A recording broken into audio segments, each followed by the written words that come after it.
एक बार फिर से आप सभी का स्वागत है और आज हमारी ये बेसिक्स कंसेप्ट की क्लास चल रही है और आज हम सबसे पहले डिस्कस करेंगे एक कॉम्प्लेक्स नंबर्स के बारे में। कॉम्प्लेक्स नंबर्स के बारे में आपने 11th में थोड़ी बहुत जानकारी रखते हैं, नहीं रखते तो खैर कोई बात नहीं। आज हम उसके बारे में भी पूरी चर्चा के साथ साथ कुछ एडवांस लेवल के कंसेप्ट भी यहाँ पर डालेंगे जो आने वाले चैप्टर में हमारे पास जरूरत पड़ेगी। तो सबसे पहले हम कॉम्प्लेक्स नंबर को जानने से पहले थोड़ी बहुत आपको एक याद दिला देते हैं। सबसे पहले हम रियल नंबर पर चर्चाएं कर लेते हैं, ठीक है। फिर हम लोग बात करेंगे कॉम्प्लेक्स नंबर के बारे में। तो हम लोग फटाफट रियल नंबर के बारे में जानते हैं। रियल नंबर को जनरली हम आर से इस तरीके से डिनोट करते हुए चलेंगे, ठीक है। अच्छा जी, अब इस रियल नंबर में हम किस तरीके का नंबर को हम रियल नंबर कहते हैं, तो आइए इसकी हम शॉर्ट फॉर्म में एक डिटेल आपको चर्चा करके दे देते हैं।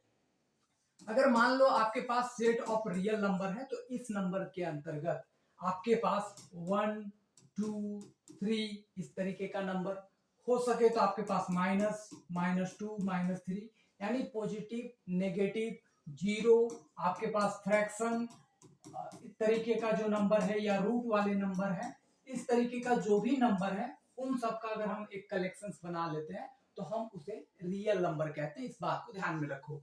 तो आज के बाद मोटा मोटी अगर कोई आपसे पूछे कि रियल नंबर क्या होती है तो आपको बस इतना कहना है कि रियल नंबर में वो सारे नंबर आ जाते हैं, भले वो जीरो हो, पॉजिटिव नंबर हो, नेगेटिव नंबर हो, फ्रैक्शन नंबर है यानी कि बट्टा वाला नंबर हो या रूट वाले नंबर हो, उन सबका अगर हमारे पास कलेक्शन है या उन सारे नंबर को हम क्या नंबर कहते हैं, रियल नंबर कहते हैं।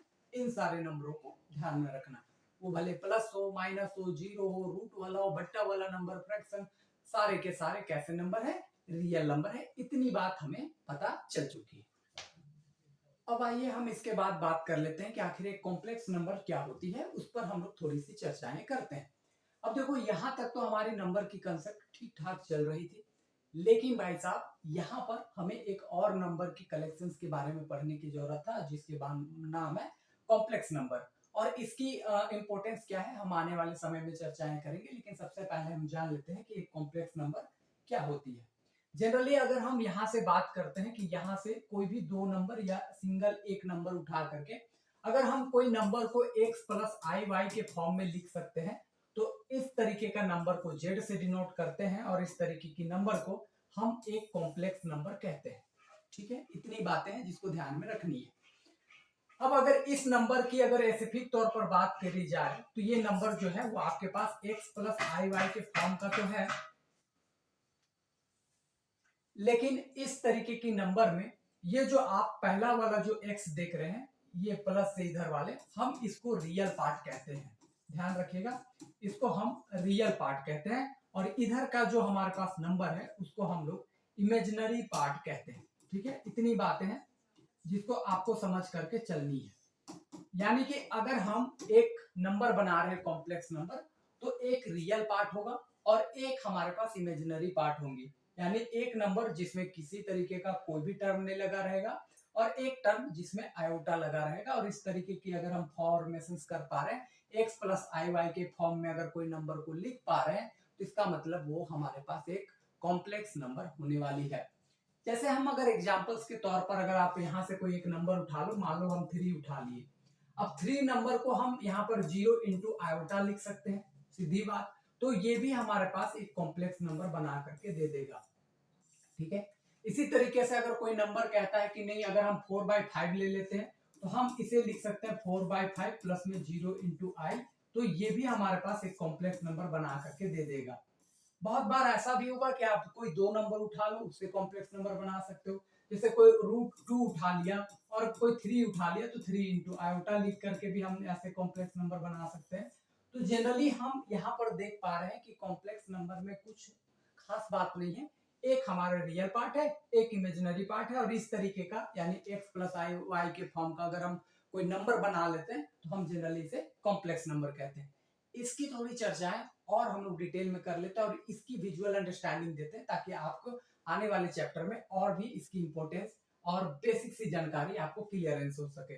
आइए हम फटाफट उससे पहले हम कुछ आगे बढ़े, आपको ले चलते हैं थोड़ी सी ग्राफ के लिए। हम रेडी आपको यहाँ से कर रहे हैं जहां से आपको सीधा सीधी आने वाले चैप्टर में मदद मिलेंगी और ग्रेजुएशन के हर एक टर्म को आपके पास क्लियरेंस हो सके।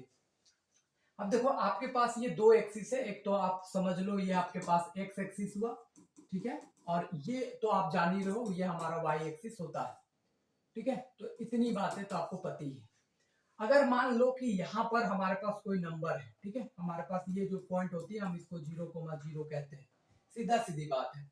मान लो यहाँ कोई पॉइंट है जिसको हम ए पॉइंट कहते हैं और यहाँ पर मान लो ये पॉइंट है 1,0, सपोज दैट, ठीक है। यहाँ पर कोई पॉइंट है, मान लो ये बी है और ये पॉइंट हम लोग 0,1 लिख दिए। यहाँ पर एक पॉइंट है हम इसको सी लिख दिए और ये होता है -1,0। यहाँ एक पॉइंट है जिसको डी मान रहे हैं और ये है 0,-1, ठीक है। इतना तो ग्राफ आप लोगों को बेसिकली तौर पर आता है। अब इन्हीं नंबर को हम कॉम्प्लेक्स नंबर के अंतर्गत देखो कैसे हम लोग लिख पाते हैं बहुत ही मजेदार तरीके से, और यही से उसकी डेवलपमेंट हम लोग देख पाएंगे। अगर हम सबसे पहले इस जीरो वाले पॉइंट की बात करें, देखो 0,0 है, अगर हम इस नंबर की बात करें तो हम 0 प्लस 0i तो हम लिख ही सकते हैं। यानी कि अगर कोई कहे कि मेरे पास 0,0 है तो इसको कॉम्प्लेक्स नंबर क्या बना सकते हो, हम कहेंगे बेसिकली तौर पर 0 प्लस 0i लिख लो। इसका मतलब ये पूरा पूरी क्या हो गया, 0 हो गया, और हम ऐसे कॉम्प्लेक्स नंबर बना सकते हैं। तो हम अगर 0 है तो हम 0 प्लस 0i लिखेंगे तो ठीक है, या ये है तो हम ये लिखेंगे। तो हम बेसिकली तौर पर एक कॉम्प्लेक्स नंबर को ऐसे दिखा सकते हैं। अब हम ए पॉइंट की अगर डिस्कशन कर दें, अगर ए पॉइंट में देखो 1,0 है, कॉम्प्लेक्स नंबर में इसको कैसे लिख सकते हो, ये 1 है, इसको हम 1 और यहाँ पर 0 इंटू आई लिख सकते हैं। तो फाइनली इसकी रिजल्ट क्या आएंगी, 1 आएंगी। यानी 1 को आप 1 प्लस 0i भी आप मोटा मोटी लिख सकते हो, ठीक है, या 1 प्लस 0i को 1 लिख दो, कोई प्रॉब्लम नहीं। बी वाले पॉइंट की अगर हम बात करेंगे तो बी वाले पॉइंट में है 0,1, अगर हम इसको 0 प्लस में 1 इंटू आई लिखेंगे, दिस मीन्स इसकी रिजल्ट कितनी आने वाली है, आई आने वाली है। यानी कि अगर हम 0 प्लस 1 इंटू आई करेंगे तो सीधा सीधी आई, तो आई रहेगा तो हम 0 प्लस 1 इंटू आई लिख सकते हैं। बेसिकली एक कॉन्सेप्ट बिल्ड कर रहे हैं आने वाले चैप्टर के लिए, जो कि खास बात करके कॉम्प्लेक्स नंबर में होती है। 11th में इतने डिस्कस नहीं करते हैं, तो आप इसे ध्यान से देखिएगा। हम सी पॉइंट के डिस्कस करते हैं। ये पॉइंट हमारे पास है -1,0। अगर इसकी बात करोगे तो -1 प्लस में हम 0 इंटू आई लिख सकते हैं, दिस मीन्स फाइनली रिजल्ट -1 है। यानी -1 को -1 प्लस 0 आयोटा लिख सकते हो, या -1 प्लस 0 आयोटा को -1 लिख दो, कोई प्रॉब्लम नहीं है। डी वाले पॉइंट की अगर हम बात करें तो डी वाले पॉइंट में है 0, में -1। इसको अगर देखें तो हम 0 प्लस -1 इंटू आई लिख सकते हैं, या बेसिकली तौर पर इसको 0 माइनस आई लिखोगे तो सीधा सीधी माइनस आई ही आपके पास रिजल्ट आएंगी। यानी कि अगर हम 0 माइनस 1 है तो 0 माइनस आयोटा या फिर माइनस आयोटा भी डायरेक्टली डिनोट कर सकते हैं। तो बेसिकली तौर पर अगर हम इस नंबर की ध्यान पूर्वक अगर बातें कर रहे हैं तो देखो, अगर ये वाला हमारा पॉइंट है तो इसको हम जनरली 1 से डिनोट कर सकते हैं। ये वाला पॉइंट को हम सीधा सीधे आई से डिनोट कर सकते हैं। ये वाला पॉइंट जो है इसको -1 से डिनोट कर सकते हैं, और इसको हम सीधा सीधी माइनस आयोटा से डिनोट कर सकते हैं। और खैर ये तो 0 का 0 ही रहा। तो बेसिकली तौर पर अब हम लोगों को एक बात समझ में आ रही है कि यहाँ पर जब इन चीजों को देखोगे तो आपको सीधा सीधी बहुत सारी चीजें आपको देखने को मिलती है। चलो रेंडम हम एक पॉइंट उठाते हैं। मान लो यहाँ पर हम एक रेंडम पॉइंट उठा लिए, ये देख लो हम यहाँ पर 2,3 उठा लिए, तो इधर से और इधर से हम ऐसे मैच करते हैं, ठीक है। तो हम कहते हैं कि भैया ये वाला जो पॉइंट है यहाँ पर 2 पे काटा होगा, ये वाला पॉइंट 3 पे काटा होगा। लेकिन गौर करने वाली बात ये है कि हम 2,3 वाला जो पॉइंट है, 2,3 वाला पॉइंट, इसको हम कैसे लिख सकते हैं, तो 2 प्लस में 3 आयोटा लिख सकते हैं बेसिकली तौर पर। तो ये क्या कर रहा है कि ये 2 इधर ले रहा है और इधर से 3 लेकर के वो कॉम्प्लेक्स नंबर 2 प्लस 3 आयोटा बना रहा है। तो हमने एक बात गौर किया कि जब इस लाइन पर हमारा कोई नंबर चल रहा है तो उस नंबर में तो कोई चेंज नहीं आ रहा, वो जैसा का तैसा लिखा रहा है, देख लो -1 1 2 3 4।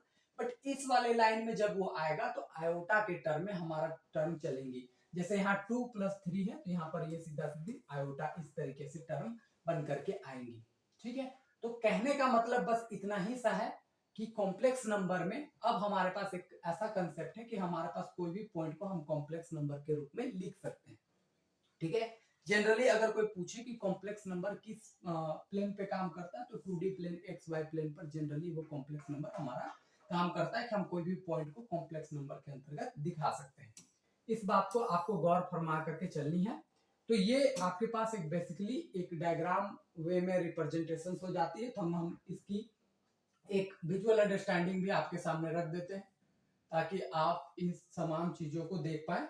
यानी आज के बाद आप अगर कभी कॉम्प्लेक्स नंबर अगर आप पढ़ोगे तो यहाँ बेसिकली तौर पर अगर आपके पास कोई एक्स वाई प्लेन है, ठीक है, ये हमारे पास एक्स एक्सिस, ये वाई एक्सिस है, तो जनरली यहाँ पर तो ये जीरो होंगी, यहाँ पर 1 2 3 4 5 इस तरीके के एलिमेंट चलेंगे, -1 -2 -3 -4 -5 इस तरीके की चलेंगी।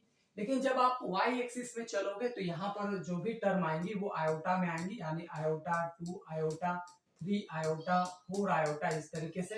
नीचे आओगे तो माइनस आयोटा -2 आयोटा -3 आयोटा और -4 आयोटा इस तरीके से कॉम्प्लेक्स नंबर में कोई भी प्लेन चलती है। अगर आपके सामने ये लिखा हुआ है z = 3 + 4 आयोटा, इसका मतलब ये हुआ कि आप 3 नापोगे पहले इधर एक्स एक्सिस में और 4 आयोटा ऊपर में, तो ये वाला पॉइंट आपके पास इंडिकेट होकर के आ जाएंगी और 3,4 ही पॉइंट हम लिखेंगे। तो 3,4 पॉइंट को हम 3 + 4 आयोटा एक कॉम्प्लेक्स नंबर लिख सकते हैं, या एक कॉम्प्लेक्स नंबर को हम इस तरीके से पॉइंट में इंडिकेट कर सकते हैं। इंडिकेट करने के लिए इधर तो हमारा पूरा एलिमेंट चलेगा जैसा चलता था, बट इसमें जो चलेगा वो आयोटा के टर्म में चलेगी। ठीक है, अगर कोई कहता है कि सर हम z = सीधा सीधी -3 प्लस में 2 आयोटा पे दिखाना चाहते हैं, तो हम कहेंगे व्हाई नॉट, तुम दिखा सकते हो मेरे दोस्त। -3 ये रहा, 2 आयोटा यहाँ पर रहा, तो -3 और 2 आयोटा यहाँ पर आएगा, लेकिन ये पॉइंट को कैसे लिखोगे, -3 और 2 ही लिखोगे। तो इसका मतलब ये हुआ कि हम -3, 2 वाला जो पॉइंट है उसको कॉम्प्लेक्स नंबर में ऐसे लिख सकते हैं, और एक कॉम्प्लेक्स नंबर को पॉइंट में हम ऐसे लिख सकते हैं। आइए थोड़ी बात और भी कर देते हैं। अगर मान लेते हैं कोई कहता है कि सर हम ऐसा कुछ दिखाना चाहते हैं कि हम 3 और माइनस में 4 आयोटा दिखाना चाहते हैं, 3 और -4 आयोटा, तो ये हमारे पास थोड़ा सा इस नंबर को और चेंज कर लेते हैं। यहाँ पर हम लिख लेते हैं 2 - 4 आयोटा। तो 2 आप देख लो यहाँ है, -4 आयोटा आपके पास यहाँ नीचे है, तो आप इसको लिख सकते हो 2, माइनस में 4। तो हम कह सकते हैं कि 2, -4 को आप कॉम्प्लेक्स नंबर में ऐसे लिखोगे या कॉम्प्लेक्स नंबर में ऐसे। एक लास्ट सिचुएशन से ले लेते हैं, फिर हम लोग इस पर आगे बढ़ेंगे। तो -2 और माइनस में 4 आयोटा हम ये ले रहे हैं, या फिर हम इस पॉइंट को भी चेंज करते हैं थोड़ा सा, इसको हम ले लेते हैं -1 और -4 आयोटा। तो -1 देखोगे तो यहाँ है और -4 आयोटा देखोगे तो यहाँ है, तो हम इस वाले पॉइंट को लिखेंगे -1, -4 आयोटा। तो बेसिकली हम देख पा रहे हैं, हम हर एक तरीके की क्वाड्रेंट पर चर्चा कर लिए। अगर ये ए पॉइंट है, मान लो ये हमारा बी पॉइंट है, ये हमारा सी पॉइंट है और ये हमारा डी पॉइंट है, तो हम चारों पे चर्चाएं कर चुके हैं कि देखो इस तरीके की पॉइंट को कॉम्प्लेक्स नंबर में ऐसे लिखा जाता है, या कॉम्प्लेक्स नंबर को प्लेन में इस तरीके से इंडिकेट कर सकते हैं। इधर तो हमारा पूरा इस तरीके से आपके पास जो नंबर था वही नंबर चलेंगी, बट यहाँ पर आयोटा के टर्म में वाई वाला अब चेंज होना शुरू हो जाएगा। तो बेसिकली हमने देखा कि एक कॉम्प्लेक्स नंबर जो है वो बेसिकली तौर पर आपके पास एक कॉम्प्लेक्स नंबर कहीं ना कहीं आपके पास एक कहीं ना कहीं इस तरीके की फॉर्मेशंस करती है, यानी कि x + i के फॉर्मेशंस करती है, जहां पर x और y जो नंबर है वो हम रियल नंबर से उठा उठा करके लिखते हैं। ठीक है, इतनी बातें हैं। दूसरी बात हम लोगों ने ये सीखा कि एक कॉम्प्लेक्स नंबर में दूसरी बात हम लोगों ने ये सीखा कि एक कॉम्प्लेक्स नंबर जब x + i के टर्म में लिखा जाता है, तो पहले जो आने वाले टर्म है जिसमें आयोटा नहीं लगा है वो हमारा रियल पार्ट है। ओहो, सुनो सुनो सुनो सुनो, जब हम z = x + i लिख रहे हैं, कॉम्प्लेक्स नंबर को इस फॉर्म में लिखा जा रहा है, तो जिसमें आयोटा लगा हुआ है ना वो हमारा इमेजिनरी पार्ट है, जिसमें आयोटा नहीं लगा है उसमें रियल पार्ट है। एक बार फिर से आप बोल करके रिपीट करो, क्योंकि इसकी इंपोर्टेंस इतनी ज्यादा है कि हमेशा कॉम्प्लेक्स नंबर में काम आएगी और बाद में आप कंफ्यूज करोगे नहीं। तो आज के बाद गांठ बांध लो कि complex number x + i form का लिखा जाएगा, जहां पर हम जिसमें आयोटा लगा रहेगा इमेजिनरी पार्ट कहेंगे, जिसमें आयोटा नहीं लगा रहेगा हम रियल पार्ट कहेंगे। इतनी बातें हैं जिसको आपको समझ करके चलनी है, सीधी बात। अच्छा, एक बात और भी है जिसकी चर्चाएं हम कॉम्प्लेक्स नंबर में करेंगे। देखो इतनी बातें हम कॉम्प्लेक्स नंबर में शुरुआत में क्यों करें कि छोटी छोटी डिटेलिंग ना आपको आगे जाके फंसाएंगी, तो छोटी छोटी डिटेलिंग को हम पहले खत्म कर रहे हैं।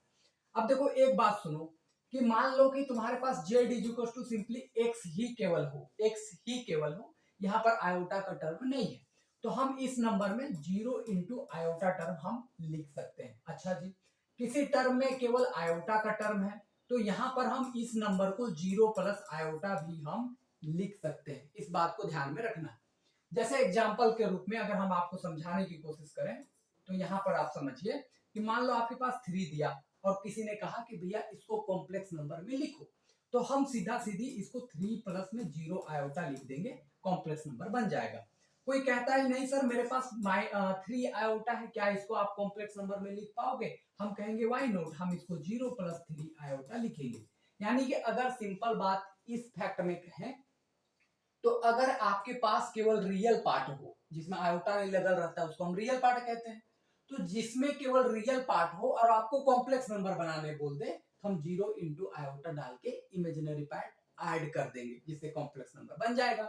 और मान लो कि अगर आपके पास केवल इमेजिनरी पार्ट है तो उसमें 0 डाल करके हम रियल पार्ट ऐड कर देंगे, इससे वो कॉम्प्लेक्स नंबर बन जाएगा। फिर से एक बात, अगर केवल रियल पार्ट है तो हम 0 आयोटा डाल के इमेजिनरी पार्ट ऐड कर देंगे, और अगर केवल इमेजिनरी पार्ट है तो 0 डाल करके हम रियल पार्ट ऐड कर देंगे, इससे हमारा कॉम्प्लेक्स नंबर बन जाएगा। एक एग्जांपल सॉल्व, मान लो क्या कहता है मेरे पास -4 है, आपको कहेगा कि कॉम्प्लेक्स नंबर बनाओ, तो हम सिंपली इसको कहेंगे कि भैया -4 प्लस 0 आयोटा लिखो, ये आपके पास कॉम्प्लेक्स नंबर रेडी है। हमने क्या किया, बस हमने 0 के साथ आयोटा को ऐड कर दिया, मतलब 0 इंटू आयोटा ऐड कर दिया, यानी इमेजिनरी पार्ट ऐड कर दिए। अब अगर कोई कहता है -4 आयोटा है मेरे पास, तो हम सीधा लिखेंगे 0 -4 आयोटा। क्यों जी, हमने 0 एक रियल पार्ट ऐड कर दिया है इस वाले नंबर में, तो वो कॉम्प्लेक्स नंबर बन गया। यानी एक बात सुने कि अगर रियल पार्ट है हमारे पास और कॉम्प्लेक्स बनाना है तो 0 आयोटा डाल दो, यानी कॉम्प्लेक्स बन गया। और अगर हमारे पास आयोटा वाला टर्म है, रियल वाला नहीं है, तो हम रियल में क्या डाल देंगे 0, तो वो हमारी काम हो जाती है। तो इस तरीके से हम कॉम्प्लेक्स नंबर बना सकते हैं, ये काफी इंपॉर्टेंट वाली फैक्ट है। खैर आप इसको कभी कभार चीजों को ध्यान में रखिएगा, बाकी तो बातें हम बाद में करेंगे। चलो ठीक है, इसकी चर्चाएं हो गई हैं। कॉम्प्लेक्स नंबर आप यहाँ पर इसकी साइडेंस कर लेते हैं, इसकी उतनी ज्यादा तो अभी इसकी इंपॉर्टेंस है नहीं, आ जाइए। अब जो चर्चाएं कर रहे हैं वो थोड़ा सा बेसिकली तौर पर हम आगे की बात करते हैं जो जरूरत है। अब देखो z is equal to X plus I Y है, ठीक है। अब हमने एक बात तो कहा कि जो x है, ठीक है, और यहाँ पर जो y आप देख रहे हो, तो जिसमें आयोटा लगा है वो है हमारा इमेजिनरी पार्ट, और जिसमें आयोटा नहीं लगा है वो है हमारा रियल पार्ट। अब अगर आपसे कहता है कि आप रियल पार्ट निकालो z का, तो आप सीधा सीधे लिख दो x वाला टर्म। अगर आपको कहता है कि आप इमेजिनरी पार्ट निकालो z का, तो हम सीधा सीधे लिख देंगे y वाला टर्म। अब इसका एग्जांपल देते हैं ताकि आपको पूरी बात क्लियर हो जाए। जैसे अगर आपको कहता है कि भैया हमारे पास ऐसा है z इज इक्वल टू 3 प्लस 4 आयोटा, ठीक है। अब आपको कहता है कि इसकी रियल पार्ट आप निकालिए, यानी रियल पार्ट ऑफ z लिखिए, तो हम सीधा सीधी कहेंगे 3 है। अगर कोई कहता है भैया इमेजिनरी पार्ट ऑफ z निकालिए, तो हम कहेंगे सीधा सीधी 4 है, कोई दिक्कत नहीं है। कभी कभार वो आपको फंसाएगा कि z इज इक्वल टू हम दिए -3 प्लस में 4 आयोटा, अब इसका रियल और इमेजिनरी पार्ट लिखो, तो भैया हम इसके रियल पार्ट ऑफ z जो लिखेंगे वो है -3, और इमेजिनरी पार्ट ऑफ z जो लिखेंगे वो है हमारे पास सीधा सीधी +4, तो हम +4 लिखेंगे। ये रहा पहला सिचुएशन, ये रहा दूसरा सिचुएशन। अब हम तीसरा सिचुएशन लिखते हैं। z इज इक्वल टू वो लिखा है -3 और यहाँ पर लिखा है 4 आयोटा, वो -3 तो वहां लिख ही लिया है, हम इसको हटा देते हैं और यहाँ लिखते हैं 3 - 4 आयोटा, हम ये लिख के चल रहे हैं। अब अगर आपको रियल पार्ट ऑफ z कहा जाए तो हम सीधा सीधे लिखेंगे 3, और अगर आपको इमेजिनरी पार्ट ऑफ z कहा जाए तो हम सीधा सीधे लिखेंगे -4, क्योंकि आयोटा के साथ सीधा सीधी -4 का टर्म है।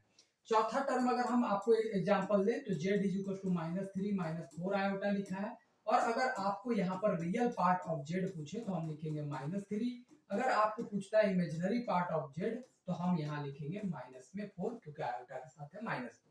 ये 4 पॉइंट जो है, जो छोटी छोटी बातें जो है वो आपको बेसिक तौर पर एक कॉम्प्लेक्स नंबर की अच्छी अंडरस्टैंडिंग देने वाली है, ताकि आप बाद में कभी फंसो ना। जैसे अब इसमें थोड़ी सी हम लोगों को आने वाले समय में कैसे कैसे क्वेश्चंस रहेंगे जहां पर वो फंसाती है, उस पर हम लोग थोड़ी सी चर्चा कर लेते हैं। इस वजह से इस बात पर हम बात कर रहे हैं, और नहीं तो इस पे बात करने की कोई जरूरत था नहीं। देखो u बराबर कभी कभार आपके पास ऐसा टर्म देगा एक्स स्क्वायर माइनस में वाई स्क्वायर और प्लस यहाँ पर 2xy आई कैप ऐसे लगा देगा या आई लिख देगा, मान लो ऐसे। अब यहाँ से आपको रियल पार्ट और इमेजिनरी पार्ट को पहचानना इंपॉर्टेंट हो जाता है, क्योंकि आने वाले समय में हम इससे रिलेटेड क्वेश्चन करेंगे। तो अगर आपको यहाँ पर रियल पार्ट ऑफ यू पूछा तो आप क्या करोगे, सीधा सीधी आप इस वाले पे जिसमें आयोटा नहीं लगा है वो आपका पूरी पूरी रियल पार्ट हो जाती है, यानी X square minus Y square, और जिसमें आपके पास आयोटा लगा है वो है इमेजिनरी पार्ट यानी कि 2xy। तो हम इस तरीके से रियल और इमेजिनरी पार्ट को पहचान सकते हैं। कई बार वो चीजों को आपको फंसाने के लिए वो ऐसे भी दे सकता है, मान लो जेड इज इक्वल टू आपको ऐसे दिया एक्स स्क्वायर प्लस में वाई स्क्वायर आई कैप माइनस आई और प्लस में 2xy और आई कैप और माइनस में 2xy, ऐसा कुछ आपको दे देता है वो टर्म। तो अब अगर आपको यहाँ से पूछे इमेजिनरी और रियल पार्ट कौन कौन से हैं वो थोड़ा बता दो, तो हम कहेंगे कि भैया देखो जिसमें आयोटा लगा है वो हमारा इमेजिनरी पार्ट है, जिसमें आयोटा नहीं लगा है भैया वो रियल पार्ट है।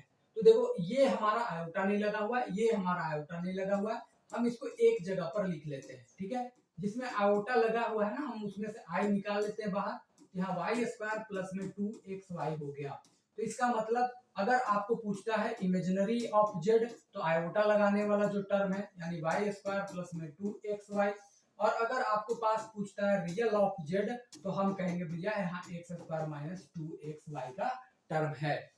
तो कहने का मतलब ये हुआ कि हम ये समझ सकते हैं कि कभी कभार आपको रियल पार्ट इमेजिनरी पार्ट एक सेपरेट रूप में दिखेंगी, लेकिन कई बार नहीं दिखे तो आप मानो कि जिसमें आई लगा हुआ है वो इमेजिनरी है, जिसमें आई नहीं लगा हुआ है वो भैया रियल है।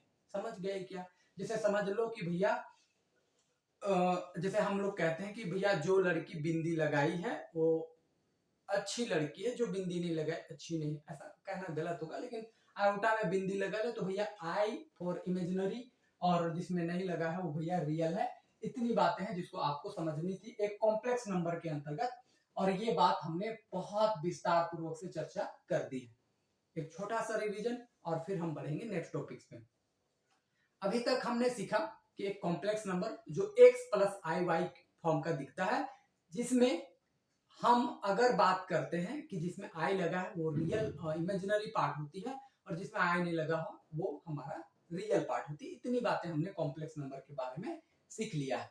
इसकी डिफिनेशंस ज्यादा कुछ नहीं, अगर आपको बोला जाए कि कॉम्प्लेक्स नंबर की डिफिनेशंस लिखिए तो आप लिख सकते हो a number of the form x plus I Y is called a complex number where x और y belongs to real number, यानी x y जो हम लेते हैं वो एक रियल नंबर से ही तो उठा के लेते हैं। तो सीधा सीधी बात हम लिख सकते हैं, चलो लिख भी देते हैं।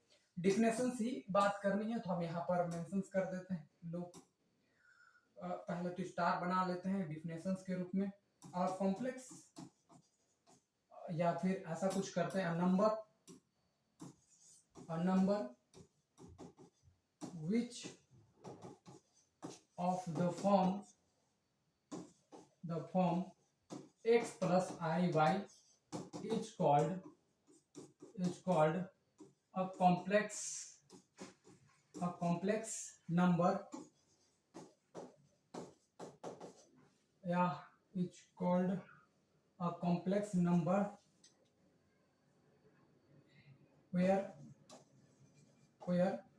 x y belongs to r, यानी कि x और y हम कहां से लेते हैं तो रियल नंबर से उठा करके ही तो हम कॉम्प्लेक्स नंबर बना रहे होते हैं। तो बेसिकली तौर पर हम इस तरीके की डिफिनेशंस की चर्चाएं कर लेते हैं। Number which of the form, ठीक है कोई दिक्कत नहीं, नंबर्स कर लो ज्यादा बेहतर है, या फिर form X Y is called, ठीक है कोई दिक्कत नहीं। आप एक नंबर को इंडिकेट कर रहे हो, अगर आप नंबर्स लिखते तो यहाँ पर ईच की जगह आर आता। सीधा सीधी फैक्ट ये वाली बात रहे कि बहुत सारे नंबर जो है वो एक्स प्लस वाई हम ज्यादा वो कर लेते हैं। Numbers which of the form X plus Y are called, ये लिख लेते हैं ज्यादा बेहतर होगा, are called called complex number या complex numbers where x and y belongs to real number. हम ये लिख सकते हैं numbers which of the forms x plus iy are called a complex numbers which where x y belongs to set of this. तो हम ये बात करते हुए आगे बढ़ेंगे, ठीक है। अगर आप नंबर लिख रहे हैं तो इज लगेगा, नंबर्स लिख रहे हैं तो आर लगेगा। ये कॉमन सेंस ग्रामर सेंटेंस आप तो इतनी बातें जानते ही होंगे। बाकी हम लोग आगे बढ़ते हैं, कॉम्प्लेक्स नंबर की फुल्ली डिटेल हम लोगों ने चर्चा कर लेते हैं। अब आते हैं थोड़ी सी प्रॉपर्टीज यानी algebraic properties of complex number, ठीक है। हम बात कर रहे हैं अब जो नेक्स्ट टॉपिक है वो है algebraic properties of a complex number. Complex of यहाँ पर ऑफ कॉम्प्लेक्स नंबर्स, ठीक है। हम यहाँ पर चर्चाएं करने वाले हैं algebraic properties of complex numbers, यानी कि हम एक कॉम्प्लेक्स नंबर्स की यहाँ पर अलजेब्रिक प्रॉपर्टीज पर चर्चाएं करेंगे। आइए फटाफट उस पर डिस्कशन कर लेते हैं। तो अगर हम यहाँ पर बात करते हैं अलजेब्रिक प्रॉपर्टीज क्या होती है, तो हम प्लस माइनस इनटू और डिवाइड इसी को अलजेब्रिक प्रॉपर्टीज कहते हैं, ठीक है। आइए देखते हैं कि एडिशन के रूप में सबसे पहले क्या होती है, यानी एडिशन ऑफ कॉम्प्लेक्स नंबर, ठीक है। तो हम कॉम्प्लेक्स नंबर्स को यहाँ पर एडिशन करना सीखेंगे सबसे पहले टर्म में। आइए फटाफट चर्चाएं कर लेते हैं। तो अगर हम बात करते हैं एडिशंस की, तो हम दो कॉम्प्लेक्स नंबर को लेकर के चलते हैं। मान लेते हैं कि z1 बराबर हमारे पास एक complex number x1 plus I Y form का है, और दूसरा z2 इज इक्वल टू हमारे पास एक ऐसा है x2 प्लस में आई वाई टू वाला नंबर है, ठीक है। दो नंबर है हमारे पास कॉम्प्लेक्स नंबर, और अगर आप इन दोनों नंबर को ऐड करते हो यानी कि z1 प्लस z2 निकालते हो, तो होगा क्या कि रियल वाला रियल के साथ ऐड होगा, इमेजिनरी वाला इमेजिनरी के साथ होगा, यानी कि यहाँ पर ऐड होकर के x1 प्लस x2 बनेगा, प्लस आयोटा लिख करके आप यहाँ पर y1 प्लस y2 को यहाँ पर ऐड करोगे। सीधा सीधी बात इतनी है। चाहो तो हम आपके सामने एक एग्जांपल रख सकते हैं, बहुत ही बेहतरीन सा एग्जांपल है। तो वो एग्जांपल क्या है देख लो। बेसिकली तौर पर अगर हम z बराबर लिखते हैं 3 प्लस 4 आयोटा, ठीक है, और अगर हम z2 इज इक्वल टू लिखते हैं 3 माइनस 5 आयोटा, ठीक है। हम ये बेसिकली तौर पर दो कॉम्प्लेक्स नंबर लेके चल रहे हैं। अब अगर हम इसमें से अगर ऐड करते हैं यानी कि z1 प्लस z2 लिखते हैं, तो होगा क्या कि 3 और 3 यहाँ पर ऐड होंगी, ठीक है, प्लस आयोटा लिखेंगे, और यहाँ पर 4 और यहाँ पर -4 ये दोनों आपस में ऐड होंगी। सीधा सीधी बात इतनी है। तो अगर हम यहाँ से देखते हैं कि यहाँ पर 3 और 3 मिलकर के 6 यहाँ पर आ गया आयोटा, और 4 में से घटाओगे तो -1, this mean 6 plus minus minus, तो यहाँ पर आयोटा आ गया। चलो एक कॉम्प्लेक्स नंबर हम और लेते हैं, ठीक है। इसी तरीके से हम दूसरे कॉम्प्लेक्स नंबर की बात करें तो बेसिकली तौर पर अगर हम मानते हैं कि z1 बराबर 2 प्लस में 3 आयोटा हो गया, और z2 बराबर यहाँ पर -6 प्लस में 3 आयोटा हम ये लेकर के चल रहे हैं, या यहाँ 3 आयोटा सेम नहीं लेते, हम ले लेते हैं 4 आयोटा।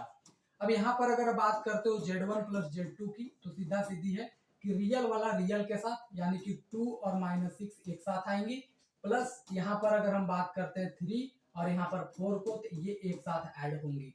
तो अगर हम यहाँ से बात करते हैं तो देखो 2 और -6 दिस मीन्स -4, और 3 और 4 7 आई लिखेंगे क्योंकि हम आई के साथ उसको ऐड कर रहे हैं। तो इतनी ही आसान है आपके पास एडिशन, जिसको आपको समझ करके चलनी है। इस बात पर ध्यान दे करके हम आगे बात करेंगे, ठीक है। चलिए एक सेकंड के लिए हम रोक रहे हैं, फिर हम आपके सामने मिलते हैं। तो हमने एडिशंस करना तो सीख ही लिया, बस आपको करना क्या है, आप डायरेक्टली भी ऐड कर सकते हो। देखो 3 और 3 6, 4 में से -5 घटाओगे तो बचेगा -1, आप ऐसे भी नॉर्मली कर सकते हो, कोई प्रॉब्लम है नहीं। वो बचपन वाला जो चीज है कि भैया इसको इसके साथ, जैसे हम कहते थे ना, ये मेरा दोस्त मेरे दोस्त के साथ, वो उसका दोस्त उसके दोस्त के साथ, बस ये कॉमन सेंस है और इसमें ज्यादा कुछ है नहीं। अब हम लोग बात कर लेते हैं दूसरी फैक्ट यानी सब्ट्रैक्शंस की। ठीक है, तो हम यहाँ पर बात कर लेते हैं सब्ट्रैक्शन ऑफ कॉम्प्लेक्स नंबर। अच्छा एक बात और सुनो, इसको बताने से पहले हम एक फैक्ट और आपको बता देते हैं, जरा सुन लो। मान लो ऐसा अभी हमारे पास दो ही कॉम्प्लेक्स नंबर था, तो हम ऐसे कह रहे थे कि x1 जाएगा x2 के साथ, y1 जाएगा y2 के साथ। मान लो तीन कॉम्प्लेक्स नंबर रहता, तब भी हम देखते कि तीनों रियल पार्ट को एक जगह और तीनों इमेजिनरी को एक जगह। मान लो चार चार का भी रहता, तो चारों रियल को एक जगह और चारों इमेजिनरी को एक जगह ऐड करेंगे, इसी तरीके की कंसेप्ट चलती है। ठीक है, ये लिख करके नहीं बता रहे हैं, तो कॉमन सेंस आपके अंदर आ ही जाती है। चलो अगर हम यहाँ पर Z1 और Z2 तो ऑलरेडी मेंशन है, अगर हम यहाँ पर Z1 माइनस Z2 अगर करते हैं तो देखो बस सिंपल सा मेथड इतना है कि यहाँ भी रियल वाला रियल के साथ सब्ट्रैक्ट होगा यानी x1 माइनस x2, और इमेजिनरी वाला इमेजिनरी के साथ सब्ट्रैक्ट होगा यानी y1 माइनस y2। बस इतनी सी कॉमन सेंस लगानी है, और इसमें तो आपके पास कुछ कहने के लिए है भी नहीं, यानी सीधा सीधी मतलब कहे तो भैया अगर आप चाहो तो ऐड कर लो, आप चाहो तो भैया सब्ट्रैक्ट कर लो। इन दोनों के दोनों केस में बस होगा तो रियल वाला रियल के साथ, इमेजिनरी वाला इमेजिनरी के साथ। जैसे कहते हैं कि बकरी के घर में बकरी और भेड़ के घर में भेड़, भैया उसको ऐड कर लो या वहां से निकाल लो, बात एक ही है। इतनी बातें हो गई, सब्ट्रैक्शन सीख ही लोगे, माइनस करना है। एग्जाम्पल अगर चाहोगे तो हम दे भी देते हैं, लीजिए फटाफट एग्जाम्पल भी ले ही लो।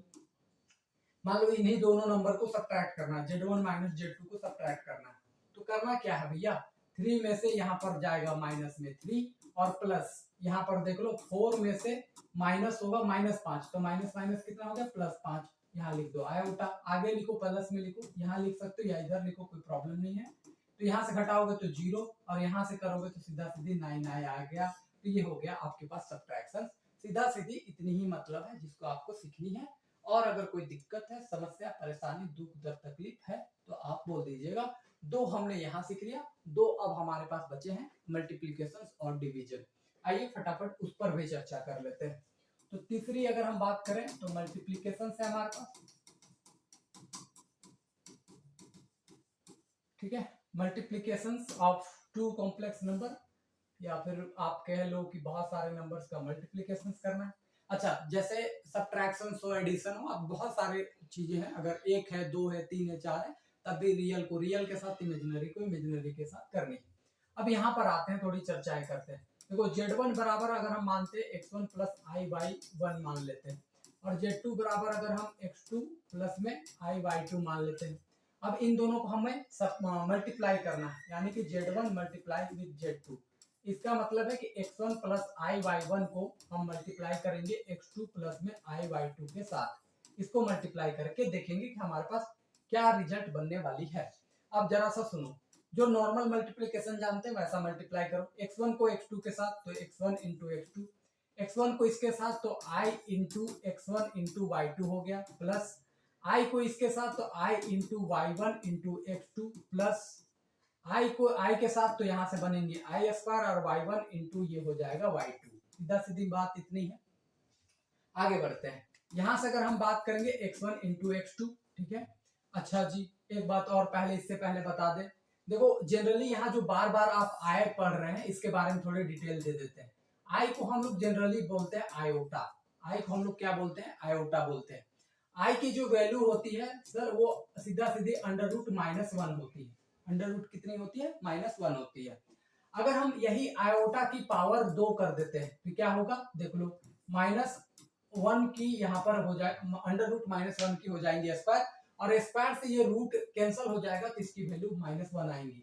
और ये काफी इंपॉर्टेंट है, इसको याद रखिएगा, आई स्क्वायर की वैल्यू हमेशा कितनी होती है, -1 होती है। इस बात को आपको एकदम गौर फरमा के बात करनी है। चलो ठीक है, इसकी बात कुछ और कर लेते हैं। मान लो आई क्यूब निकालना है तो हम इसको आई क्यूब इंटू आई लिख सकते हैं। अब सॉरी यहाँ पर आई स्क्वायर इंटू आई लिख सकते हैं। अब यहाँ पर आई स्क्वायर की वैल्यू कितनी है, -1, और यहाँ पर आई, तो -1 इंटू आई करेंगे तो -i आ गया। तो एक बात ये भी याद रखिएगा कि आई क्यूब की जो वैल्यू है वो सीधा सीधी -i आता है।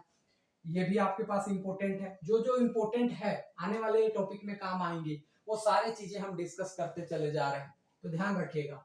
फिर अगर हम बात करते हैं आई की पावर 4 को, हम कहेंगे आई स्क्वायर इंटू आई स्क्वायर कर सकते हैं। इसकी वैल्यू है -1, इसकी भी वैल्यू -1, तो दिस मीन्स माइनस माइनस +1। तो ये भी आज के बाद याद रखिएगा कि आई का पावर 4 की वैल्यू सीधा सीधी 1, और ये तो भाई आपके पास इंपोर्टेंट ही इंपोर्टेंट है। तो ये 4 फैक्ट है जिसको आपको दिमाग में बैठा लेनी है। यानी सिंपली आई की वैल्यू आपके पास ये रही, आई स्क्वायर की वैल्यू -1, आई क्यूब की वैल्यू -i और आई की पावर 4 की वैल्यू 1। ठीक है, इतनी ध्यान में रखना है। और इसके बाद आपको थोड़ी बहुत इसमें और फैक्ट है जो आपको थोड़ी सी डिटेल चर्चा कर देते हैं, इतनी जरूरत पड़ती नहीं है, लेकिन फिर भी एक लास्ट कि मान लो आई की पावर जो है वो 4 से बड़ा हो जाए, आर की पावर 4 से बड़ा हो जाए। मान लो अभी चल रहा है 2024, ठीक है, आई की पावर कर दिए 2024, यानी 4 से बड़ा कोई भी पावर हो जाए, आई का पावर 5, आई का पावर 6, आई का पावर 100, 1 लाख, 2 लाख, तो आप करोगे क्या कि इस वाले नंबर को सबसे पहले आप 4 से डिवाइड करोगे। ठीक है, तो हम इसको डिवाइड करते हैं। 4 से डिवाइड करोगे तो 4 पचे 20, यहाँ से कैंसिल हो गया, ये 2 उतरेगा, यहाँ 0 आ जाएगा, यहाँ 4, 4 छक 24, तो सीधा सीधी यहाँ पर देखो रिमाइंडर कितना आया, 0। तो सीधा सीधी जो भी रिमाइंडर आएगा उसको आपको लिख देना है आई के पावर में। ठीक है, और जो मानते हैं कि आई का पावर 0, यानी किसी का भी पावर 0, वैल्यू कितना होगा 1, तो आई का पावर 2024 का वैल्यू कितना आ रहा है 1। तो कहने का मतलब बस इतना है कि मान लो आई का पावर 6 है, ठीक है, तो इसको 4 से डिवाइड कर दो, जो रिमाइंडर बचेगा यानी से भाग क्या बोलते हैं उसको, शेषफल जो बचेगा उसको लिखते चले जाना। जैसे देखो, अगर तुम 4 से डिवाइड करोगे 6 को, तो 4 का कितना आ जाएगा 4, बचेगा यहाँ कितना 2, तो सीधा सीधे लिख देना आई का पावर 2, और आई का पावर 2 की वैल्यू कितना जानते हो, -1। कोई कहता है आई का पावर 7 है, तो 4 से डिवाइड करोगे, ठीक है, 7 को, तो रिमाइंडर कितना बचेगा 3। देख लो, अगर तुम 4 से 7 को डिवाइड करोगे तो 4 एका 4, रिमाइंडर बचा 3, तो आई का पावर लिख लेना है 3, और जैसे ही आई का पावर 3 होगा सीधा सीधी -i लिखेंगे, क्योंकि हम ये वैल्यू जानते हैं। तो एक बात ध्यान में रखना है, आई की वैल्यू √-1, आई स्क्वायर की वैल्यू -1, आई क्यूब की वैल्यू -i, आई की पावर 4 की वैल्यू 1, और जैसे ही 4 से कोई बड़ा पावर है उसको पहले 4 से डिवाइड करेंगे, जो नीचे रिमाइंडर बचेगा जिसको आप शेषफल कहते हो वही पावर में ले लेना है, और इन्हीं में से कोई ना कोई रिजल्ट है जो यहाँ पर लग जाएगा। सीधा सीधी मतलब यही है। तो ये कंसेप्ट आपको समझ करके चलनी है। तो ये हमने आई से रिलेटेड कुछ कंसेप्ट था जो बात कर दिए, इसकी कभी वैसे जरूरत पड़ेगी नहीं, मतलब अभी तो फिलहाल नहीं, बट आगे कभी कभार देख लेंगे हम लोग। देखो यहाँ पर अगर हम चीजों को देखें कि Z1 Z2 ये था, दोनों को मल्टीप्लाई कर रहे हैं, मल्टीप्लाई करने के बाद हमारा ये आया। अब जरा एक बात सुनो, यहाँ पर x1 इंटू x2 हो गया, यहाँ पर दोनों में i है, हम i कॉमन ले लेंगे, तो यहाँ x1 y2 बचेगा, और यहाँ पर y1 x2 बचा, और यहाँ पर i स्क्वायर की वैल्यू अभी हमने पढ़ा कि भैया इसकी वैल्यू -1 होती है, और y1 इंटू y2 हो गया। अब जरा सा देखते हैं, अगर हम यहाँ पर बात करेंगे तो x1 इंटू x2, यहाँ पर आ गया i, यहाँ पर हो गया x1 y2 प्लस में y1 x2, और यहाँ पर plus minus minus y1 into y2। अब ये भी हमारे पास, और ये हमारे पास रियल पार्ट है क्योंकि इसमें आयोटा नहीं लगा है, इसको एक साथ लिखोगे तो x1 x2 और माइनस में y1 y2, और यहाँ पर प्लस में i x1 y2 प्लस में y1 x2, इस तरीके से हमारे पास कॉम्प्लेक्स नंबर बन करके आता है। यानी कि Z1 इंटू Z2 की वैल्यू हमारे पास ये बन करके आ रही है। ठीक है, इतनी बातें हैं जिसको ध्यान में रखनी है आपको।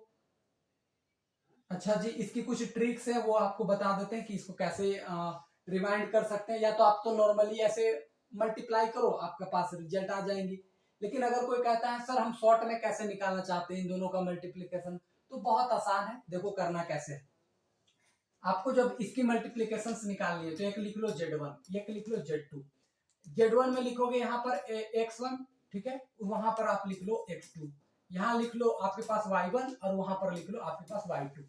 क्लियर है इतनी बात? अब ध्यान से सुनो, जब आप ऐसे और ऐसे मल्टीप्लाई करो तो पहले इसको मल्टीप्लाई करें और फिर इसको मल्टीप्लाई करके माइनस, ठीक है। अब अगर तुम तिरछा तिरछी ऐसे गुना कर लो और फिर बीच में कर दो प्लस, बात आपकी हो जाती है खत्म। करना क्या है, सीधा सीधी गुना कर रहे हो तो सीधा सीधी में देखो ऐसे भी माइनस का चिन्ह लगता है, ठीक है।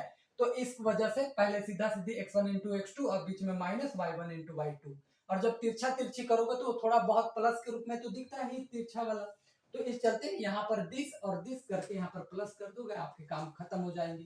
तो मल्टीप्लिकेशंस आपको ऐसे करनी है। एक ट्रिक है जो हम अभी आपको एग्जांपल्स के थ्रू बता दिए। अब ओहो इसको थोड़ा बड़ा कर लेते हैं। आइए एक एग्जांपल ले लेते हैं, आपको पूरी बात क्लियर हो जाएगी। देखो हम एक एग्जांपल्स ले लेते हैं। मान लो z1 is equal to 3 plus में 4 आयोटा, ठीक है। z2 इज इक्वल टू हम मान लो के पास है 6 प्लस 2 आयोटा, ये हमारे पास है। मल्टीप्लाई करनी है, मान लो z1 इंटू z2, तो करोगे क्या 3 प्लस 4 आयोटा और 6 प्लस में 2 आयोटा। फिर इसको मल्टीप्लाई करोगे कैसे, 3 टू 6 जा 18 प्लस 3 इससे 2 को करोगे तो 6i, 4i को इससे करोगे तो 24i, और यहाँ से अगर आप करोगे तो सीधा सीधे 4 दूनी 8 और यहाँ से आ जाएंगे आई स्क्वायर, यहाँ से आ जाएंगे 18, 6i और 24 तो ये हो जाएगा 30i। यहाँ से देखोगे तो 8 और आई स्क्वायर की वैल्यू -1, तो यहाँ से आ जाएंगे 18 प्लस में 30i, और यहाँ से करोगे तो -8, 18 में 8 घटाओगे तो बचेगा 10 प्लस में 30i। तो ये आ जाएगा आपके पास मल्टीप्लिकेशन का रिजल्ट। लेकिन किसी को अगर ये शॉर्ट ट्रिक्स अगर पता है तो बहुत आसानी से कर सकता है। देखो क्या करेगा, वो z1 z2 ले लेगा, यहाँ जो नंबर है वो 3 और यहाँ पर 4 लिख देगा, 3 और 4, यानी कि यहाँ पर लिखा है x1 और यहाँ पर लिख दिया y1, इसका लिख देगा x2, यहाँ पर लिख देगा y2, ऐसे कर देना आपको। और बस आपको मल्टीप्लाई करनी कैसे, 3 छक 18 माइनस देना है बीच में, और 4 दूनी 8, ये एक हो गया, प्लस में आई दे दी, आप तिरछा तिरछी, 3 दूनी 6 प्लस और 4 छक 24, तो ये हो गया भैया 18 में 8 तो गया 10, और यहाँ से सीधा सीधी ये 30 बन गया। तो देखो वही रिजल्ट है जो आपके पास आना था। तो कहने का मतलब है कि अगर किसी को ट्रिक याद है तो वो शॉर्ट में आपके पास मल्टीप्लाई हो जाएंगी। कैसे, कुछ नहीं करेगा, ये और ये नंबर को सीधा ऐसे लिखो, ये नंबर को ऐसे लिखो, ऐसे ऐसे गुना करो तो -2 और ऐसे ऐसे गुना करो तो +2, और ऐसे हमारा मल्टीप्लिकेशन आ जाता है। तो ये काफी इजी है, इस तरीके से आपको मल्टीप्लाई करने आनी चाहिए।